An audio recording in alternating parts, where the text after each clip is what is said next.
अगर कभी आपके शहर पर न्यूक्लियर अटैक हो गया तो आप क्या करेंगे? सोचिए, एक पल में सब कुछ खत्म हो सकता है। घर, लोग, सपने, सब राख में बदल सकता है। लेकिन क्या वाकई आप कुछ कर सकते हैं ताकि जिंदा बच सकें?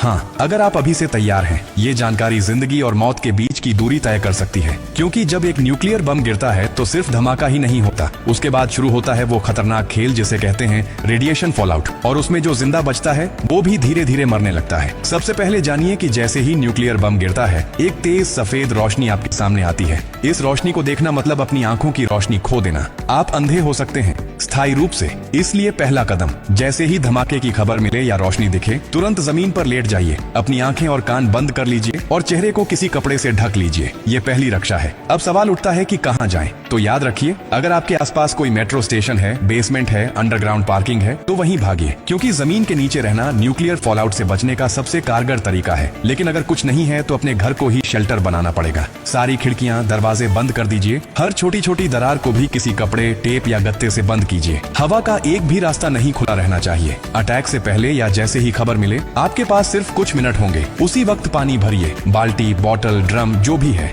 याद रखिए, अटैक के बाद पानी में रेडिएशन मिल सकता है। नल से पानी बिल्कुल मत पीजिए, इसीलिए पहले से स्टोर किया हुआ पानी ही जिंदगी बचाएगा। खाने के लिए ड्राई फूड रखें, बिस्किट, ड्राई फ्रूट्स, पैकेज्ड खाना जो बिना पकाए खाया जा सके। अगर गलती से आप बाहर थे और रेडिएशन में एक्सपोज हो गए तो जैसे ही अंदर आए, कपड़े उतारिए, उन्हें एक पॉलिथीन में बंद कर दीजिए और खुद को साबुन और स्टोर किए हुए पानी से अच्छे से धोइए। याद रहे, नल का पानी नहीं, सिर्फ स्टोर किया हुआ पानी इस्तेमाल करना है। न्यूक्लियर ब्लास्ट के बाद सबसे खतरनाक समय होता है पहला 24 घंटा। इस दौरान बाहर जाना मतलब मौत को बुलावा देना। इसीलिए 24 घंटे अपने शेल्टर से बाहर बिल्कुल मत निकलिए। अगर सरकार की तरफ से संपर्क हो जाए तो निर्देशों का पालन कीजिए। लेकिन अगर कोई सूचना नहीं मिले तो कम से कम 72 घंटे तक बाहर मत निकलिए। 3 दिन, सिर्फ 3 दिन अगर आपने सही तरीके से बिता लिए तो जान बच सकती है। और हाँ, टेक्नोलॉजी की भी तैयारी कर लीजिए। न्यूक्लियर अटैक के बाद एक इलेक्ट्रोमैग्नेटिक पल्स EMP उठती है, जो आपके मोबाइल, लैपटॉप, इलेक्ट्रॉनिक चीजें सब खराब कर सकती है। इसलिए एक पुराना एंड्रॉइड फोन, एक पावर बैंक और एक वॉकी टॉकी को एल्यूमिनियम फॉइल में लपेटकर किसी स्टील बॉक्स में रखें।